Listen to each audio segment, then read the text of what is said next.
Olá, boa noite. Creio que já estou em direto.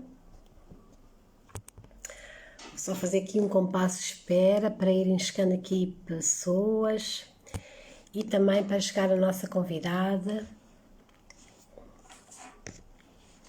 Boa noite. Hoje nós vamos falar aqui sobre como é que nós podemos, ou neste caso, como é que se pode levar a educação consciente para as escolas. Para quem não me conhece, o meu nome é Carla Patrocínio, eu sou coach parental, ajudo pais a criarem relações mais leves, mais fluidas, mais harmoniosas com os seus filhos, e hoje decidi convidar uma pessoa muito experiente na área da educação, uma pedagoga, a Aline França. Vamos só aguardar que a Aline chegue. Ora, portanto, a Aline é brasileira, portanto tivemos que encontrar aqui uma hora que fosse confortável para as duas. Vou só acenando aqui às pessoas que já estão aqui. Então vamos só aqui aguardar a Aline que chegue.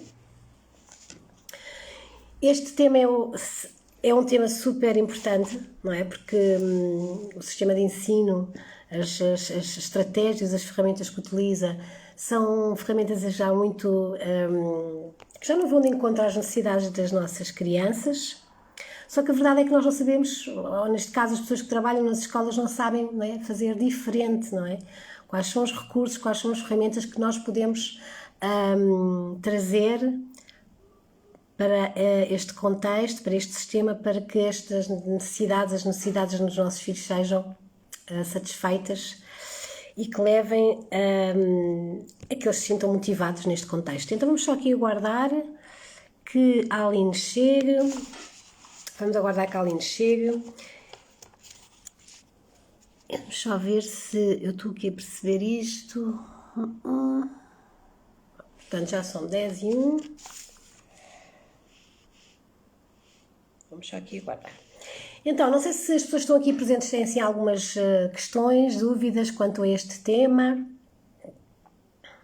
Este tema é um tema super importante porque, no fundo, hoje em dia fala-se muito sobre o sistema de ensino que acaba por não ser muito amigo em relação às crianças, principalmente aquelas crianças que não estão ali dentro daquele padrão de quietinhas, sossegadinhas, concentradinhas.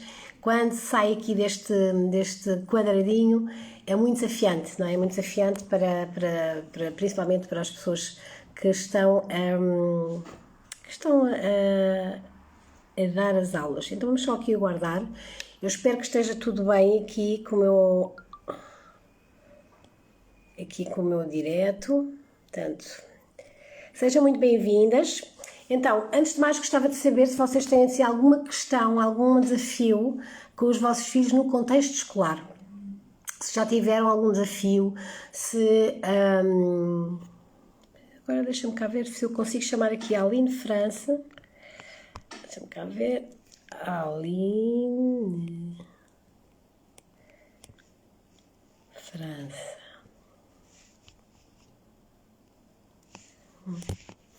Peço desculpa por este compasso de espera, mas eu ainda estou aqui sou muito novata.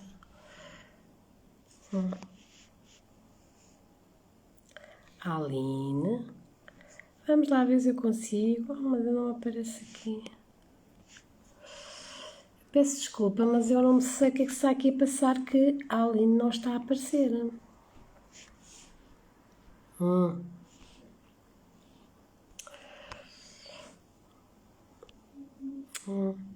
Pois, não estou a perceber. Ok, sejam muito bem-vindos. Eu peço desculpa por este compasso de espera. Nós temos aqui hoje uma convidada muito especial que eu não estou a conseguir convidar. Boa noite, querida Isilda, boa noite. Vou aqui acenando. Espero que esteja tudo bem com a convidada. Supostamente a Aline já devia ter entrado. Gostava de saber... Ok. Vou ver se... Ok, já percebi o que é que se passa aqui. Eu peço desculpa que eu ainda sou muito tenrinha nestas tecnologias aqui no Instagram, mas acho que agora já consegui enviar aqui uma mensagem. Então digam-me antes de mais se tiveram ou têm algum desafio no contexto escolar com os vossos filhos. Se já tiveram, quais foram as ferramentas, quais foram as estratégias utilizadas por parte das escolas, se concordam com essas ferramentas utilizadas, questão dos castigos, não é? As práticas de recompensa e de punição que são muito utilizadas, a criança portou-se mal, fica sem intervalo, a criança teve assim um momento de desregulação emocional, tem uma falta disciplinar. Digam-me se já alguma vez vivenciaram este desafio. Já temos aqui a Aline. Agora, Aline, ok. Conseguimos ver se a Aline entra.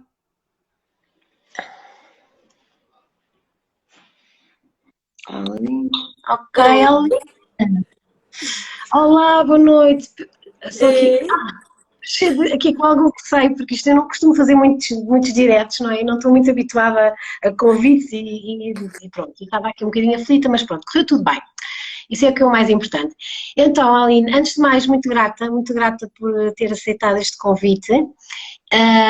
Eu estava aqui só a contextualizar também porque é que eu decidi convidar a Aline. Antes de mais, eu não conheço a Aline diretamente, não é? No sentido que nunca falei com a Aline, mas eu frequentei, não é, recentemente um curso na área da atuação consciente também, e este último grupo, não é, que participou nessa formação,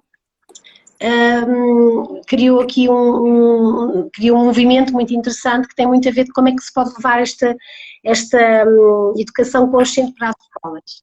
E a Aline, não é, já é muito experiente na área do ensino, também já é muito experiente nesta área, creio eu, de como é que se pode levar esta educação consciente para as escolas. E eu estava aqui a perguntar às pessoas, não é, se tinham assim algum desafio, porque eu não sei como é que é no Brasil, penso que existem aqui práticas que são comuns, não é, aqui em Portugal também temos muito estas práticas de recompensa e de punição, daquilo que eu também ouvi na formação, houve aí muitos pontos em comuns, das estratégias utilizadas, os castigos, a ficar sem intervalo, a questão não sei se aí também utilizam que é um semáforo, acho que às vezes é a bolinha vermelha, o verde, o amarelo, a criança quando tem um comportamento muito desafiante falta disciplinar, ou seja, não pode, ou sai para a rua, pronto. Nós temos aqui estas práticas, creio que há aqui muitos pontos em comum, não é, Alina? Mas pronto, antes de mais gostava que se apresentasse um bocadinho mais, pronto, para depois também as pessoas conhecerem um bocadinho aqui o seu trabalho, está bem, Aline? Muito grata. Que bom, Carla. Antes de qualquer coisa, quero dizer que estou feliz demais de estar aqui com você. Fiquei muito feliz de ter recebido seu convite. O que você falou, a gente ainda não tinha conversado, né? Mas eu falo que os nossos desejos, eles têm nos unido de uma forma tão maravilhosa, né? A missão de vida da gente. E vieram tantas pessoas especiais até a minha vida por causa desse propósito, essa missão de buscar uma educação mais consciente para os nossos filhos, para os nossos alunos, né? Então, eu fiquei muito feliz com o seu convite, já quero agradecer e me apresentar. Eu sou mãe do Estevão, tenho um menino de 9 anos, sou pedagoga, trabalho com educação já há 20 anos. Já fui professora, já fui auxiliar de turma, já fui coordenadora pedagógica. Hoje eu dou cursos para professores, vou até as escolas, dou palestra, faço formações, sempre com esse olhar da educação positiva, da atuação consciente, levando essa visão para as escolas, para os professores. Eu falo que quando eu me deparei com os conteúdos da atuação consciente, o que mais me chamou a atenção foi o fato de ter estudado tanto sobre a infância, né, e não ter tido contato com tantos conteúdos importantes para aqueles que atuam diretamente com a criança, né? Então, nesse momento, eu falei, gente, eu preciso levar essa mensagem para as escolas. É importante que os professores conheçam, porque a faculdade não nos ensina. Então, a gente precisa promover essa formação, essa atuação mais consciente, mais respeitosa, porque é urgente. As crianças precisam ser vistas. E existe aí um movimento de pais, né, que estão aí muito desejosos por buscarem uma atuação mais consciente. Então, as escolas precisam se preparar para isso, porque cada vez mais a gente tem entendido que o caminho é esse. Porque o caminho do autoritarismo, ele não deu certo, né? A gente está aqui o tempo todo tentando nos curar das nossas infâncias adoecidas. Então, o tempo que a gente podia estar aqui, ei Lu, tudo bem, querida? O tempo que a gente podia estar aqui investindo a nossa energia em transformar, em ser luz, a gente está preocupado em nos curarmos das nossas infâncias, porque a gente veio aí de histórias de muito autoritarismo. Então, que nós possamos fazer diferente com as nossas crianças. Que a gente possa educar pessoas mais saudáveis emocionalmente, para que a energia delas seja canalizada para a transformação que a gente tanto deseja, que a gente tanto espera, né, Carla? Sim, sim. Até porque nós temos muito analfabetismo emocional, não é? Nós não, quando uma criança aparece assim com uma emoção mais intensa, como a raiva, como a tristeza, ou seja, estas emoções também nós não fomos acolhidos, não é? Não fomos muito acolhidas nestas emoções na nossa infância, ficamos muito aflitos, não é? Ou nunca conseguimos, não é, acolher, porque no fundo também não tivemos isso, não é? Então, nas escolas também existe esta pouca disponibilidade emocional, não é? Porque falta muito este autoconhecimento, esta cura também da nossa criança, não é?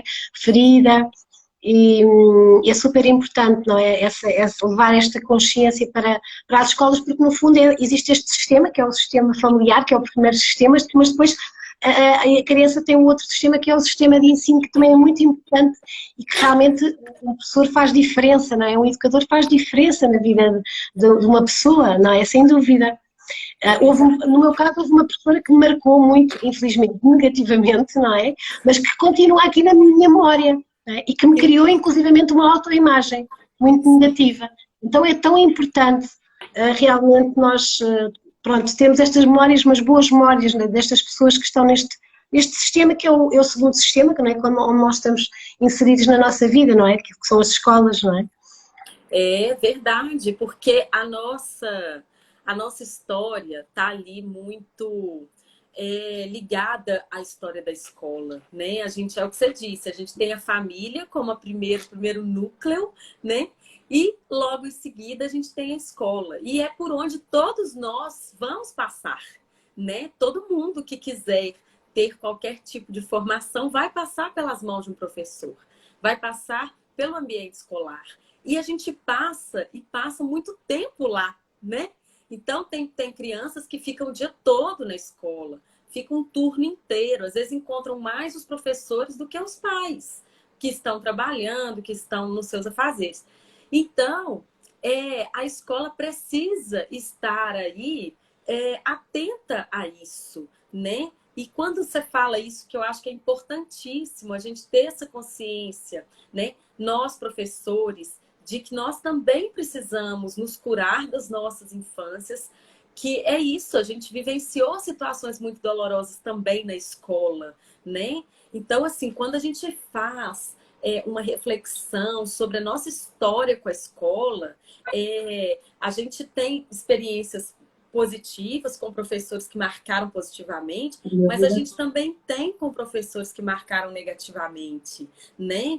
Então a gente precisa pegar essa história toda e ressignificar isso tudo, para a gente não replicar nas nossas crianças, né? A gente precisa quebrar esse ciclo de violência. Violência muitas vezes invisível, né? Violência, por exemplo, a violência do rótulo, por exemplo. A escola é um lugar onde os rótulos estão muito evidentes, né? A comparação está muito evidente, porque você tem ali uma turma, você trabalha com todos da mesma maneira, né? Então você acaba esperando os mesmos resultados de todas as crianças, que Sim. nunca virá. Os resultados nunca serão os mesmos, né? E que bom, porque isso significa que eles têm potenciais diferentes. E é isso que vai enriquecer a nossa sociedade. Que bom que alguns vão ter uma habilidade na linguagem e outros vão ter uma habilidade matemática, né? Daí eu posso ter alguém aí que vai usar a linguagem para poder transformar a sociedade, da mesma maneira como outra que vai utilizar suas habilidades matemáticas, lógicas, para também contribuir na sociedade. Isso é muito claro para nós, mas quando a gente fala ali do ambiente escolar, a impressão que dá é que isso fica meio esquecido, né, Carla? Porque a gente está sempre esperando as mesmas respostas deles. E aquele que, porventura, sai daquela caixinha que a gente colocou, ele é classificado como o que não deu conta, como o que não se adequou, né? Aquele que não se comporta do jeito que eu acho que tem que ser. Não estou falando de ser desrespeitoso, a gente não é isso. Mas, de repente, o comportamento dele diante de uma situação vai ser diferente do outro. E por que do outro é melhor do que desse, né? Então, assim, a gente precisa entender que quando eu rotulo uma criança, eu aprisiono essa criança num lugar que não é dela. E depois a criança vai tentar sempre validar esse rótulo, não é? Porque se me estão a dizer que eu sou isto, eu, não é? De forma vou validar, ok, se eu estou a dizer que eu sou mau, então eu vou ser mau, vou ter comportamentos maus, porque é isto é esta autoimagem que estão a criar, não é? Então eu vou tentar validar esse rótulo, não é? É muito interessante, porque acontece mesmo isto. Eu no outro dia aconteceu uma coisa muito assim fora da caixa.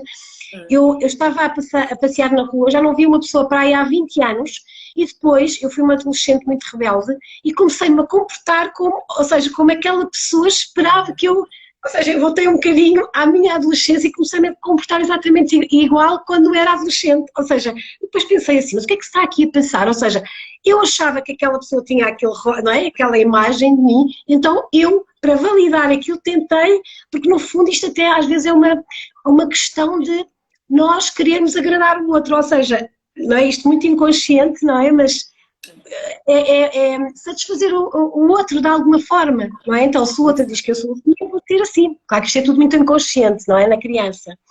Mas É verdade. E o professor na vida de uma criança é uma figura de muita admiração, né, Carla? E a gente quer receber, a criança quer receber desse professor, assim como dos pais também, das principais figuras de afeto. A aprovação, o amor. A gente quer receber o amor dessas pessoas que a gente tanto admira. Então, quando o professor, quando o pai e a mãe, quando essas figuras de afeto colocam essa expectativa sobre a criança, ela quer atender, porque ela acaba entendendo que é essa expectativa que ele tem a meu respeito, que esse adulto tem a respeito dela. E como ela quer ser merecedora desse amor, ela vai atender essa expectativa. É assim que ele me vê, é assim que eu recebo o amor dele, então é assim que eu vou ser. Né? e depois Então, ficamos aprisionados assim durante muito tempo, não é? Às vezes até a idade adulta, se não fizermos nenhum trabalho assim mais de olhar para dentro, não é? De curar as nossas feridas, vamos ficando assim ali aprisionados, não é? Naquele naquele quadradinho, lugar. não é? Exatamente, aquele lugar que não é nosso, né? Porque é isso que o rótulo faz. Então, uma das maneiras da gente poder levar a educação consciente para dentro da escola é começar a abandonar umas práticas que vieram de forma muitas vezes até natural, né? Que a gente recebeu e a gente acaba replicando, porque muitas vezes a gente não para nem para pensar que existe outro caminho. A gente não para nem para pensar que tem outras possibilidades. Você tira o autoritarismo, é como se não sobrasse nada, né? É Então, permissividade, é não fazer nada, é deixar a criança fazer tudo, não é? tudo, e isso é importante a gente falar. Nós não estamos aqui dizendo que nós vamos educar as crianças de modo que elas possam fazer de tudo, sem controle, sem limites. Não é isso. O que a gente defende, o que a gente fala é que a gente quer que essa educação aconteça de uma forma consciente. Existe uma regra, não é eu, professor, falei e acabou. Existe uma regra, então o que eu vou fazer? Eu vou explicar para essa criança o porquê dessa regra, né? Até para que ela entenda. né? Não é simplesmente achar que a criança vai obedecer de forma cega. Ela vai entender a regra e contribuir com consciência. Olha, então essa regra existe para que essa comunidade aconteça, para que essa comunidade funcione, né? Ou então, de repente, quando ela me questiona sobre uma regra e eu preciso explicar para ela, aquilo também me faz refletir. Uai, será que existe uma outra maneira? Será que a gente não pode fazer isso de um jeito diferente? Um jeito que faça sentido? Que muitas vezes não faz, né? Sem dúvida. Então eu acho que cada questionamento que eles nos fazem é uma oportunidade que eles nos dão de nós repensarmos a nossa postura, a nossa maneira de educar. Só que muitas vezes isso mexe tanto com a gente que a gente só olha assim, nossa, esse menino é rebelde. Não, Até na minha porque época meu pai olhava e pronto, né? Então, porque eles captam muito as incongruências, as nossas incongruências, não é? Porque às vezes estás a gritar, dizes para eu não gritar, mas estás a gritar, não é? E nós, Isso, quando somos apanhados exatamente. este comentário, não é? Isto vai muito àquela crença que nós estamos, de alguma forma, a perder o poder, não é? Que vem muito da questão do autoritarismo, não é? Então, o que é que eu faço agora? Então, como ficamos sem recursos, é difícil, não é? É É. difícil depois com aquele espelho, não é? Isso. Eu sempre falo, sabe, Carla, com os professores assim. A gente ouviu os professores gritarem, por exemplo, na sala. E o grito não é com uma intenção ruim, muitas vezes. É só assim, eu preciso gritar, senão eles não me ouvem, Claro. né? Mas, por exemplo, será que não existe outra forma da gente chamar essas crianças para nos ouvirem? Será que a gente não pode, por exemplo, eu já fiz muito isso. Vou começar a cantar, eles vão cantar junto comigo e daqui a pouco tá todo mundo cantando, a música acabou, eu começo a falar, por exemplo. Eu tinha uma turminha que falava, pequenininho, 5 anos. Senhor, silêncio, eles mesmos. Aí, daí a pouco, o outro falava, todo mundo, senhor silêncio, pronto, chegou o senhor silêncio, gente, né? Então, às vezes, a gente brincava, seu mestre mandou, um vai seguindo o outro, né? Então, assim, são recursos simples que nos ajudam ao invés de ficar lá gritando, querendo chamar a atenção de uma forma grosseira, muitas vezes, né? Outra coisa, por que eu tenho que falar com a criança assim? Pega isso aí pra mim. Eu não posso dizer assim, João, pega por favor. Eu não posso falar de uma forma mais gentil, eu tô falando a mesma coisa. Porém, eu tô usando de gentileza para falar com essa criança, né? E uma coisa, sabe, Carla, que foi muito do que nós aprendemos lá na Escola de Educação Positiva e que eu levo muito para a minha vida e para as formações que eu faço com os professores, é que essa transformação que a gente quer, ela precisa começar dentro do nosso coração. Então, não adianta eu virar para uma criança e falar assim, olha, hoje nós vamos fazer um trabalho, é hora da aula socioemocional. Gente, é muito importante vocês tratarem o colega com respeito. Aí chega, por exemplo, a moça da cantina para limpar a sala, eu não falo boa tarde para ela. Eu não digo por favor para ela. Eu, às vezes, ignoro a presença. Eu sou grosseira. Eu ajo de uma forma ríspida. Não faz sentido. Sabe por quê? Porque as crianças, elas são muito mais observadoras do que auditivas. Ela percebe muito mais o que eu faço do que o que eu falo. Então, se eu digo, gente, vamos agir com respeito, mas no momento que eu posso fazer isso, eu mostro o contrário, aquilo que ela me viu fazer é muito mais forte do que aquilo que ela me ouviu dizer. Nós educamos pelo que somos, não pelo que dizemos, não é? Então, Isso, perfeito, Carla, essa frase, porque é exatamente. Então, se eu começo, por exemplo, eu vou fazer com eles, por exemplo, uma rodinha, todos sentados no chão, para a gente discutir um assunto, senta junto com a criança, conversa com ela, coloca, olha nos olhos dela, toca nela com respeito. Isso tudo faz o quê? me ajuda a conectar com essa criança. Aliás, há uma frase também do pedagogo, aqui, o José Pacheco, que diz que sem vínculo não há aprendizagem, não é? Isso, não há, não há. Eu falo muito com eles, a conexão precisa vir antes de qualquer coisa. Então, ao invés de eu começar o meu dia achando que eu já vou começar a falar da minha matéria, porque eu tenho tempo, né? Pega 5 minutos do dia, todo dia no início da aula. 5 minutos. Isso serve para professor da infância, da adolescência, da fase adulta, todos nós. 5 minutos iniciais da aula. Cada dia vou me conectar com eles de um jeito. Hoje nós vamos cantar. Vamos cantar todo mundo? A gente vai cantar. Começa a aula cantando. Algo que faça sentido para eles, que eles gostem. Por quê? Porque assim eu já comecei a me conectar. Ah, não, nós vamos começar toda a aula, vai ser uma brincadeira que todo mundo goste. Ótimo. Através da brincadeira a gente se conecta. Ah, nós vamos fazer aqui um bate-papo sobre um programa que todos eles estão gostando de assistir no momento. Ok. 5 minutos que você investe no início da aula, você vai ganhar a aula inteira. Por quê? Você preparou aquele pequeno coração para ouvir o que você tem para dizer, né?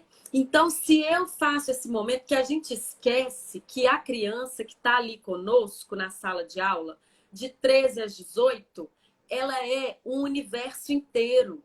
Ela é uma criança que às vezes não dormiu bem à noite. É uma criança que estava em casa vendo os pais brigarem. É uma criança que, de repente, está passando em casa, os pais estão ocupados demais e não estão vendo essa criança. É uma criança que, de repente, perdeu uma pessoa de afeto dela, né? Então, pode ser tanta coisa.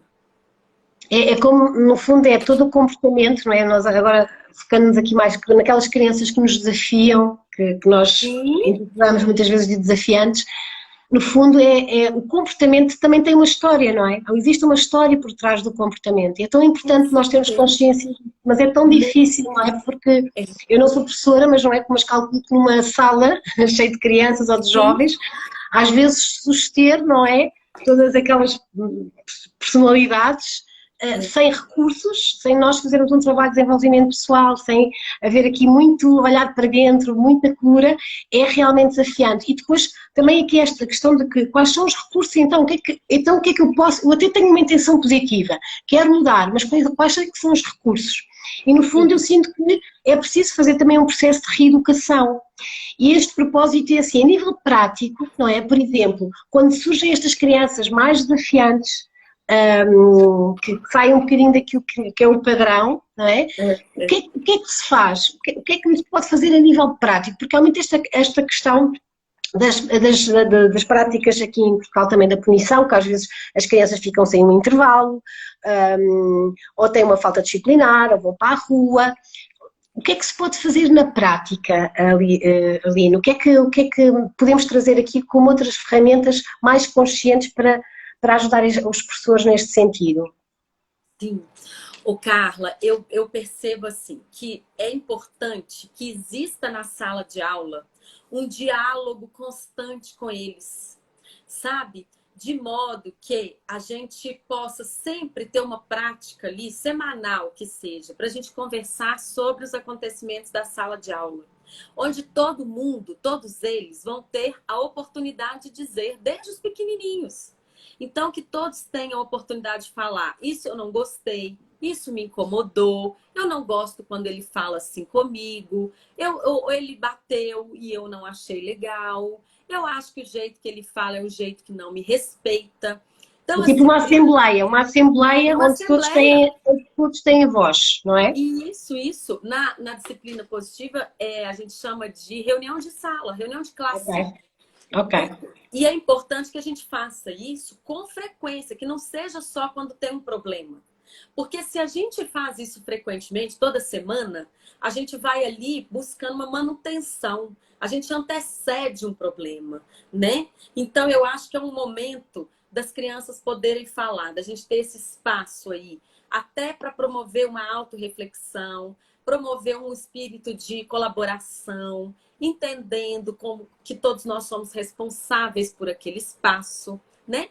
Então, assim, o diálogo precisa ser a nossa principal ferramenta, precisa ser a nossa principal maneira de conversar com eles, né? Então, assim, deixar uma criança sem recreio porque de repente ela não colaborou, mostra o nosso desconhecimento sobre as necessidades da infância, porque ele precisa de movimento, ele precisa brincar, são necessidades inatas, ele precisa brincar, ele precisa se socializar.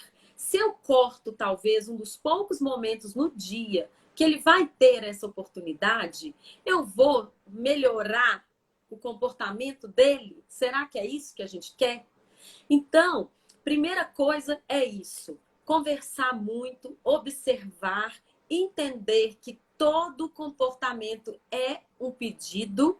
Então, crianças com comportamentos desafiadores. E quando falo desafiadores, eu falo, por exemplo, da criança que demonstra agressividade, como a criança que demonstra apatia, muito quietinha. Também é um comportamento que me desafia.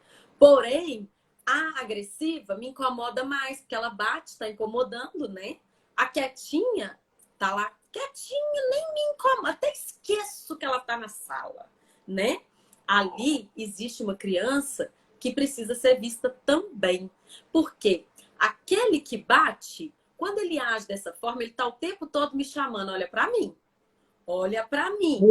O quietinho, às vezes, já resignou, já cansou de pedir socorro. Ninguém me vê, por que eu vou falar? Então, é entendendo que tanto um comportamento quanto o outro são desafiadores. E aí, outra coisa que a gente precisa fazer, caminhar junto com a família. Por quê?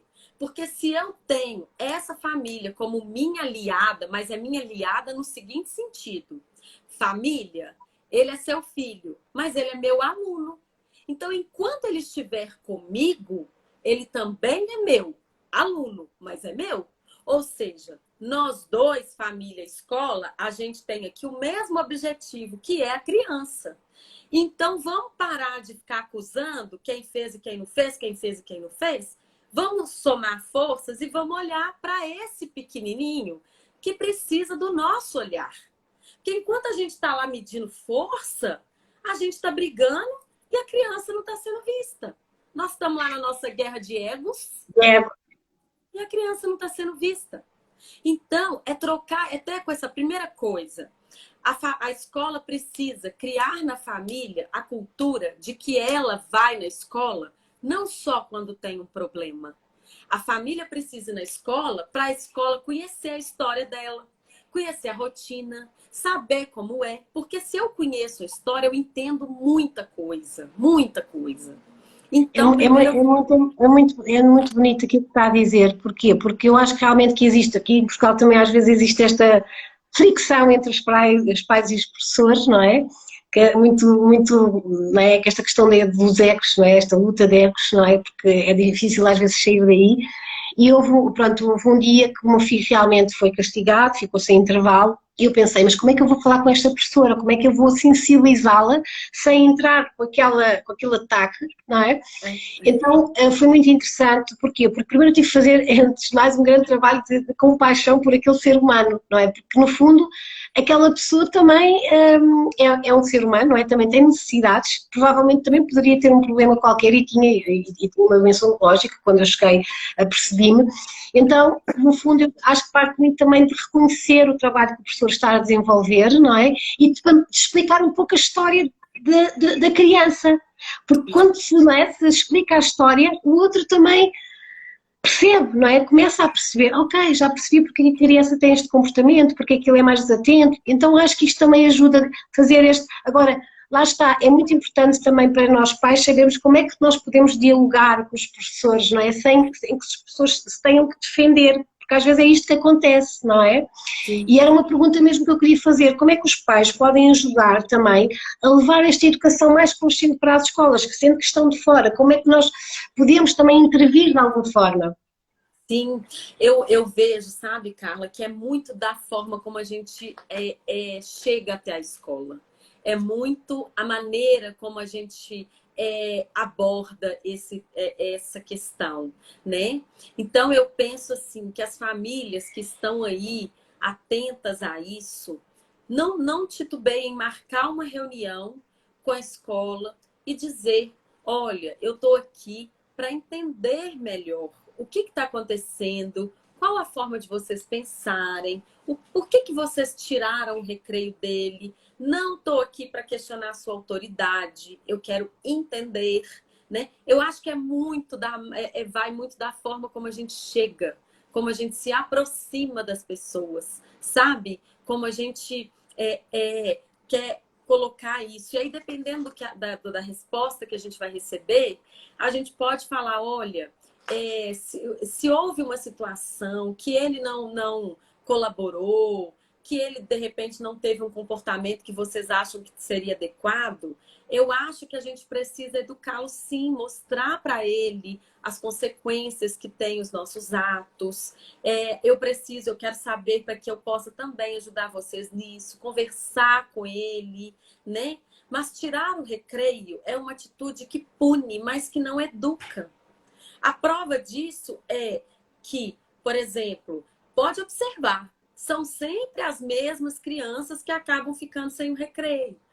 Se resolvesse, isso não aconteceria com frequência, né? O nosso intuito é o quê? É educar ou é punir? Porque se for punir, eu vou deixar sem o recreio pronto. Punir, não resolvi o problema.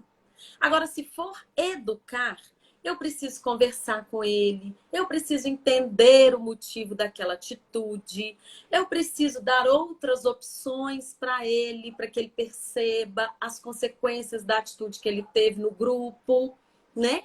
Então, é buscar uma formação que a gente faz todo dia, ensinar um pouco mais, mostrar opções, né? Não é simplesmente cortar, colocar no cantinho do pensamento. É castigo, só tem outro nome, né? E aí, eu educo fazendo isso? Não, são sempre os mesmos que não dão conta. São sempre os mesmos. E se eu quero formar, eu preciso trazer essa criança para compreensão. É isso, buscar dinâmicas diferentes, momentos de conversa, momentos de desenhos, deixar que eles explorem, que eles mostrem o que não está certo, o que está incomodando, e isso junto com a família. Família, está acontecendo isso, como é que vocês agem com ele lá em casa? O que vocês costumam fazer que dá certo? Da mesma forma, a família com a escola. Escola, eu tenho visto que vocês estão tendo essa dificuldade com ele. Como é que vocês têm agido? Me dá uma orientação. Porque se todo mundo desarma e se coloca nesse sentido assim de eu não estou aqui para te julgar, eu estou aqui para te entender e te orientar sobre algumas coisas que eu acredito para a gente poder conversar e ver se isso faz sentido aqui para vocês, né? Uhum. Então, eu acho que é muito assim, é muita maneira como a gente aborda, sabe? Uma outra coisa, sabe, Carla, que eu acho que toda escola deve ter uma escola de paz, que é o quê? Uau! Né? É uma escola de paz. Com frequência a gente tem alguns encontros, isso dias fixos já, não é só quando tem um problema na escola, não. Sim. Nós temos fixos ali, horários, onde a gente vai ter momentos de encontro com as famílias. E aí eu vou convidar uma pessoa de fora, porque às vezes vem uma pessoa de fora, as pessoas ali acabam recebendo de uma outra maneira, né? Para dar uma palestra, para tocar num assunto que vai ser relevante, que vai contribuir, né? Porque a forma que a gente tem de mudar essa rota, de mudar essa postura, é através do nosso conhecimento, porque o conhecimento provoca essa reflexão, que por sua vez provoca mudança.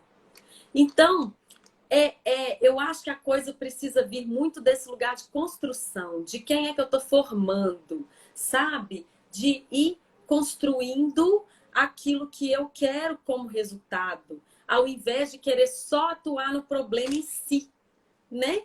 Então, é uma coisa mais de formação, de formar essa comunidade, de ajudar essa comunidade a ter esclarecimento, a entender como funciona o desenvolvimento infantil, a refletir sobre as práticas antigas que não funcionam mais.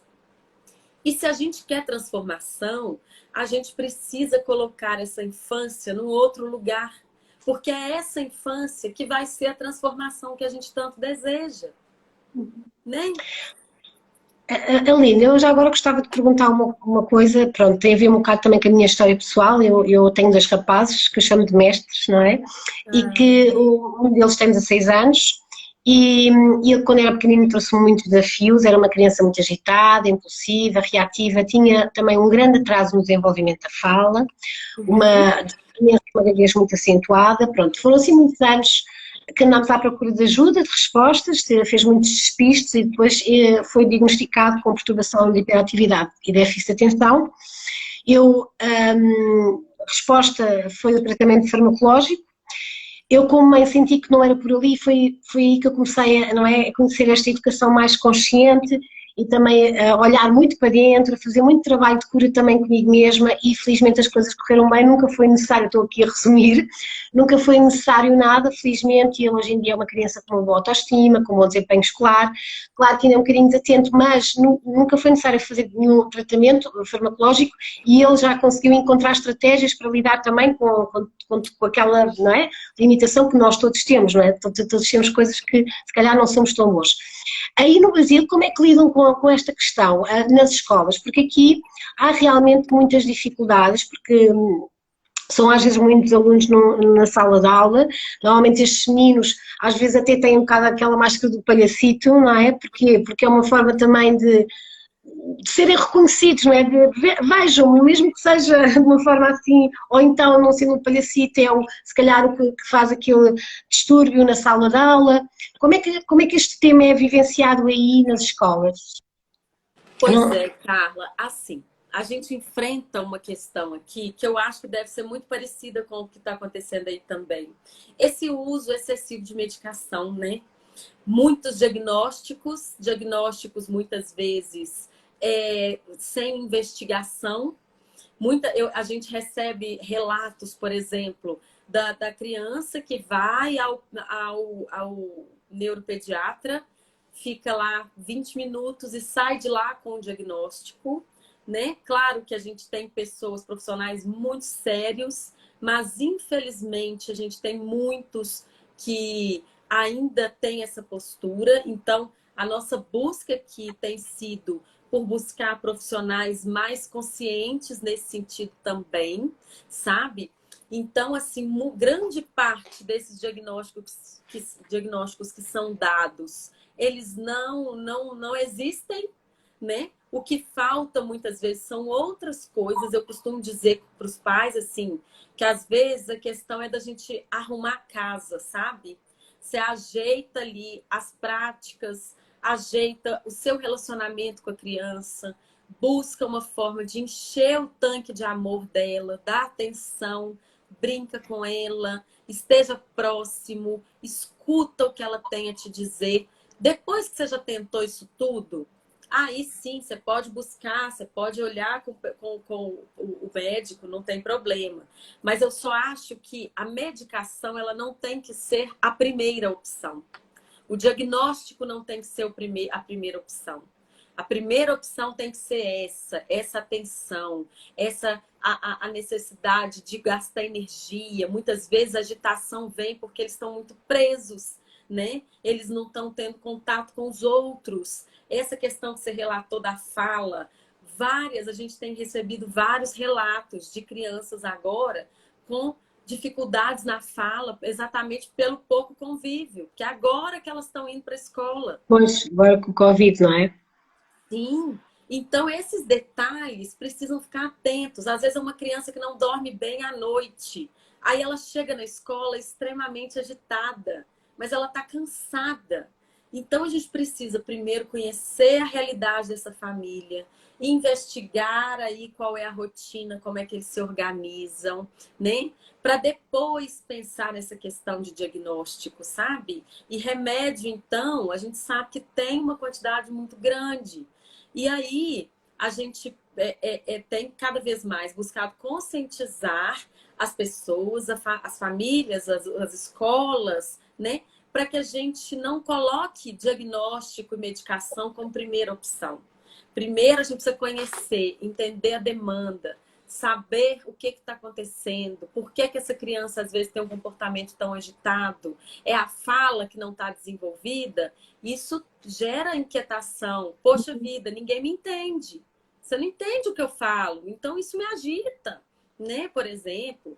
Então, assim, é importante primeiro a gente mapear tudo isso, para depois a gente pensar em diagnóstico, depois a gente pensar em medicação. Vamos arrumar essa casa primeiro, né? Então, mas isso é algo que a gente tem procurado conscientizar muito, porque tem acontecido cada vez mais, cada vez mais. Porque Diagnósticos, né? no fundo, ou seja, as pessoas também, no fundo, não têm muitos recursos, não é? Não têm esta consciência, não têm assim trabalho desenvolvido, também às vezes têm condições aqui em Portugal que não são as mais favoráveis, não é?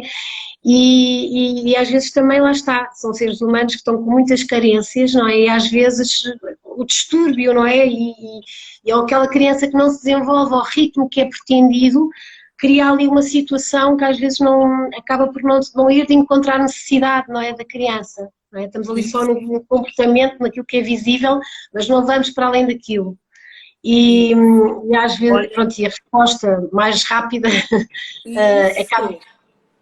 Olha o comentário aqui da Isilda. O estado emocional dos pais também influencia o estado da criança. Então, e eu acho isso muito importante. Foi muito bom ela ter trazido isso. Porque isso é outra coisa que a gente precisa ficar muito atento, né?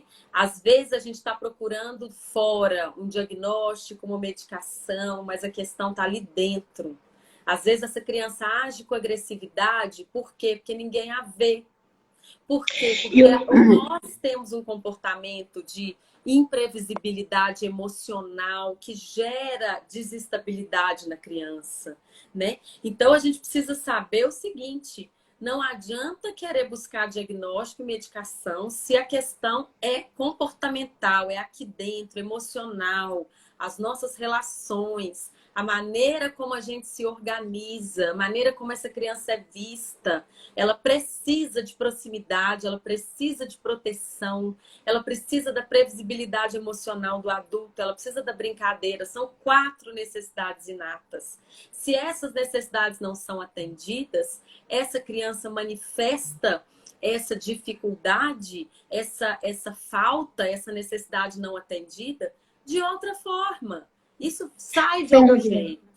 Né? Eu, no meu caminho, não é? Depois, quando comecei à procura de respostas mais conscientes, encontrei um psiquiatra, o Dr. Gabor Maté, que com certeza já ouviu falar, e ele tem um trabalho, tem mesmo um livro que se chama Déficit de Atenção, e fala muito sobre esta questão do impacto que o estado emocional dos pais tem, inclusivamente no córtex pré-frontal, que é, pronto, no fundo, a zona do cérebro que é responsável pelas funções executivas, não é?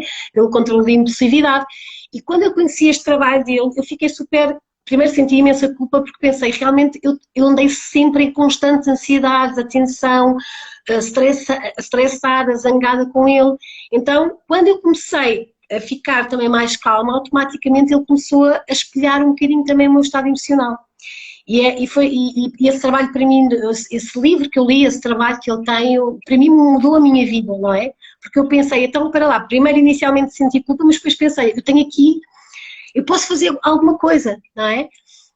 Então foi muito importante, não é? Foi mesmo muito importante, realmente é o estado emocional dos pais, dos professores, tem imenso impacto nas crianças, não é? Não há volta a dar, não é? Eles não vivem isolados, vivem, não é, nestes sistemas. Aline, olha, é assim, isto é assim uma conversa que nunca mais acaba, não é? Porque isto é uma paixão e eu já percebi que também a Aline é uma paixão mesmo. E realmente, eu não sei, na sua apresentação também que me enviou, falou muito sobre que também tem um curso, não sei se, eu já percebi que agora tem outro, mas tem um curso que é Escolas Conscientes, eu adorei assim o nome, não é? É maravilhoso que também viesse aqui trabalhar para Portugal, nunca se sabe, não é? O online permite muita coisa, não é? Mas não sei se quer falar pouquinho também sobre esse curso, só para perceber o que é isto, não é? Ou seja, que formação é que, não é, que faz com que se possa trazer esta consciência para as escolas, não sei. Se quer partilhar um pouco o seu trabalho também a esse nível. Quero, quero. Inclusive, na minha última turma, eu tive uma aluna aí de Portugal.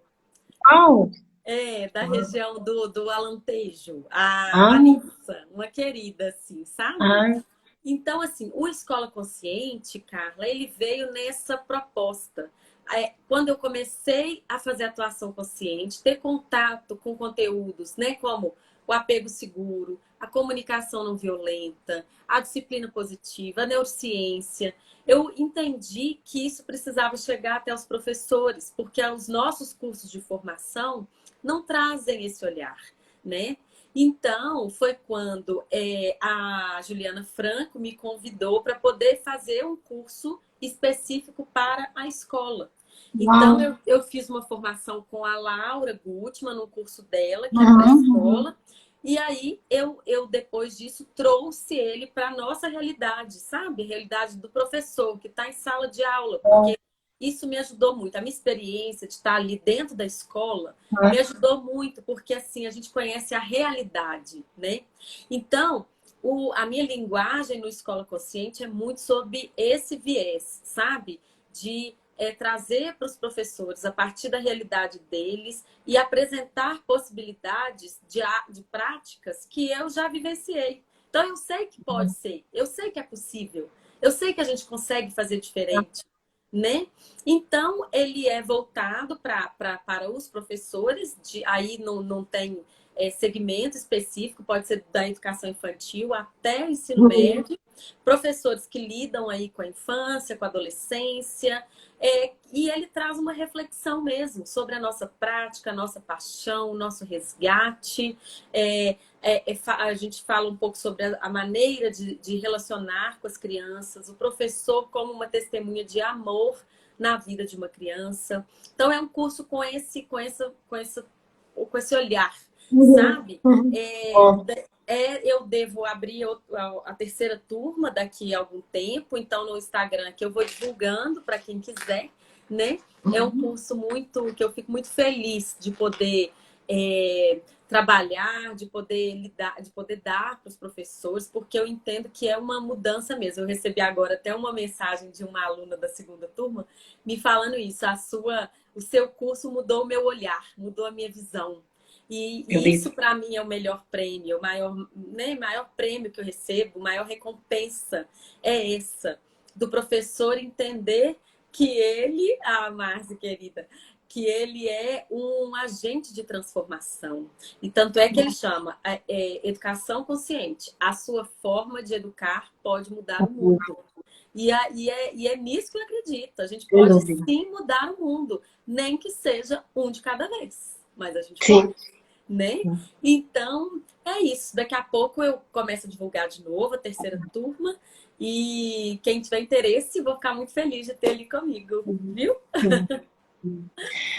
Aline, é maravilhoso, não é? É maravilhoso ouvi-la também, e porque para mim realmente as escolas, os professores, os educadores têm tanto impacto, não é? Eu senti isso também enquanto criança, então eu sinto mesmo que é assim um trabalho maravilhoso aquele que faz, portanto queria agradecer, não é, de coração por ter aceito este convite. Logicamente que isto dá para falar muitas horas, não é? Porque é um tema que tem aqui muitas nuances, tem muita coisa para falar. Queria agradecer de qualquer forma, pronto, estamos aqui já a chegar a uma hora, acho que foi muito bom já ter possibilitado, não é, ter se disponibilizado para estar aqui, não é, a esta hora. Não sei se quer deixar assim uma mensagem final ou uma prática, qualquer coisa assim, para que deixar uma sementinha, digamos assim, para que possa florescer caso as pessoas depois tenham esse sentir. Eu acho, sabe, Carla, o que eu acho que a gente precisa sempre entender é que a nossa missão aqui, ela vai muito além de sair de casa e simplesmente trabalhar, né? a gente precisa entender que o nosso trabalho precisa ser um agente de transformação. E nós, professores, a gente tem nas mãos um poder muito grande, porque a gente já chega ali num lugar propício. Por quê? Porque já existe uma admiração natural do aluno pelo professor. Então, que cada professor possa se apropriar desse lugar de transformação, que possa entender que aquela criança, aquele adolescente, muitas vezes, ele desejou estar ali naquele encontro, porque talvez esse professor é a única pessoa que o enxerga, que o vê, que o valoriza, que acredita no potencial dele. Então, que a gente possa ser esse agente que olha para um aluno, encoraja e fala: eu acredito em você, mas que as minhas palavras possam reverberar nas minhas atitudes, que eu possa mostrar para ele todos os dias o quanto eu acredito nele, o quanto eu acredito que ele é capaz. Então, se a gente faz uso dessa ferramenta, dessa transformação que a gente pode sim mudar a vida de uma criança. Eu recebo relatos aí nas minhas andanças de pessoas que só me contam isso. Aline, eu sou isso aí, ó. Eu era uma pessoa que dentro da minha casa ninguém acreditava em mim. A minha realidade era desfavorável demais. Mas um dia, com 9 anos, eu encontrei uma professora que todo dia fazia com que eu acreditasse que eu era capaz. E todo dia eu queria encontrar com ela, porque ela era a única pessoa que fazia isso por mim. Então, essa mulher mudou minha vida. Hoje eu tenho uma escola.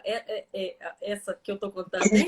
Ela tem uma escola infantil, onde ela manda essa mensagem. Ela quer fazer por cada uma daquelas crianças aquilo que a professora fez por ela. Porque ela sabe de onde que ela saiu.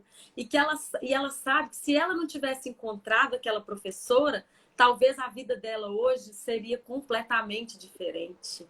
Então, que a gente possa se apropriar desse lugar de transformação e que não é nada muito longe de nós, não. O simples fato da gente realmente entender que a gente pode mostrar para essa criança que acredita nela, que investe nela, que está ali para caminhar junto, segurar na mãozinha e falar: vamos que eu posso te ajudar? Eu estou vendo que você não está dando conta. O que eu posso fazer para te ajudar? Vamos lá? É chamar uma família e mostrar: olha, tem uma situação aí que não tá legal e ele tá demonstrando isso aqui. Vamos olhar para isso com um pouco mais de carinho? Eu mudo uma vida fazendo isso, Carla. Então, que a gente se aproprie desse papel nosso, que a gente pode, né? Que lindo, que lindo. Eu já queria ser quase criança ou adolescente para ser sua aluna.